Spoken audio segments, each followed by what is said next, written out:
Keputihan waktu mengandung, perlu risau ke tak? Semasa mengandung, ibu ni biasanya akan alami masalah keputihan yang lebih banyak berbanding waktu korang sebelum pregnant.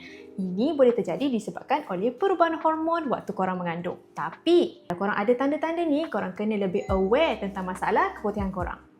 Jumpa doktor kalau waktu pregnant ni korang ada tanda-tanda seperti keputihan yang bertukar warna. Contohnya bertukar warna kuning, warna kelabu, warna hijau. Yang kedua, berbau busuk atau hanya yang kuat. Yang ketiga, rasa gatal, kemerahan ataupun pedih pada kawasan faraj.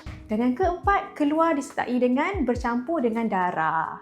Kalau korang ada tanda-tanda yang kita sebutkan tadi, segera jumpa doktor dan doktor akan advise korang untuk ambil HVS, Height Vagina Swab, yang akan kita ambil sampel keputihan tu dan hantar kepada makmal untuk kita tengok sama ada keputihan tu keputihan yang normal ataupun keputihan yang ada kuman. Jadi korang, kalau korang ada tanda-tanda yang kita sebutkan tadi, nak buat dekat mana HVS tu?